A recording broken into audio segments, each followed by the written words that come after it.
নমস্কার, আমি Soma the daily lifestyle চ্যানেলে সবাইকে স্বাগত জানিয়ে আমি আজকে তুলসী দেবীর কিছু মন্ত্র আপনাদের সাথে শেয়ার করব। প্রথমেই বলি তুলসী দেবীর স্নান মন্ত্র। তবে এই মন্ত্রটি তুলসী দেবীকে স্নান করানোর সময় 3 বার জপ করলে খুবই ভালো। মন্ত্রটি হচ্ছে, তুলসী তুমি নারায়ণ, তুলসী তুমি বৃন্দাবন, তোমার মাথে ঢালি জল, অন্তিমে প্রদে দিও স্থল। এই মন্ত্র 3 বার জপ করে তুলসী গাছে 3 বার জল দিতে হয়। এই হচ্ছে তুলসী দেবীর স্নান মন্ত্র।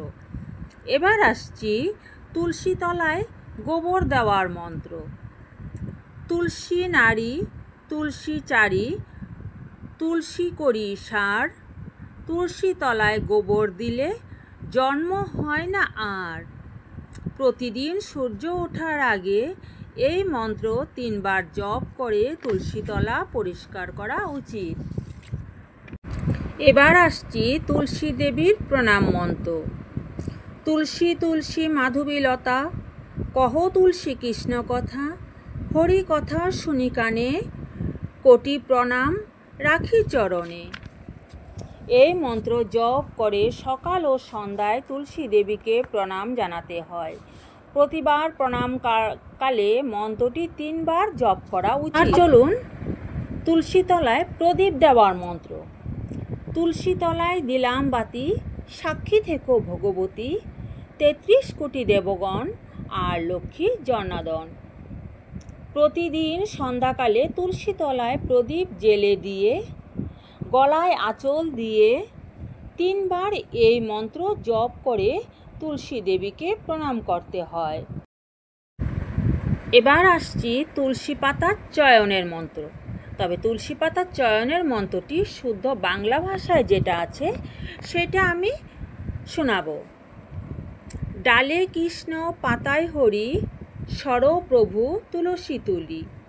তুলসী দেবীর অর্চনার ফল, প্রত্যেক দিন সকাল ও সন্ধ্যায় যে নারী তুলসী দেবীর অর্চনা করেন মৃত্যুর পর তিনি কৃষ্ণপদ প্রাপ্ত হয়ে থাকেন। ইহাই বৈষ্ণবগণের বিশ্বাস। হিন্দু ধর্মের সকল পূজা আর্চা, সকল বার ব্রতের সবথেকে প্রয়োজনীয় উপকরণ হলো তুলসী। কাজেই প্রত্যেক মেয়ে বউদের এই তুলসী বিষয়ে কয়েকটি দরকারি বিধিনিষেধ তুলে ধরার চেষ্টা করলাম। তবে আজকের মতো তুলসী সম্বন্ধে যেতটুকু আমি আপনাদের সাথে শেয়ার করলাম সেটা কেমন লাগলো অবশ্যই কমেন্ট করে জানাবেন। আর আপনি যদি নতুন হয়ে থাকেন আমার চ্যানেলে তবে অবশ্যই এই ছোট্ট চ্যানেলটিকে সাপোর্ট করে পাশে থাকবেন। আজকের মতো বাই বাই। হরে কৃষ্ণ হরে কৃষ্ণ।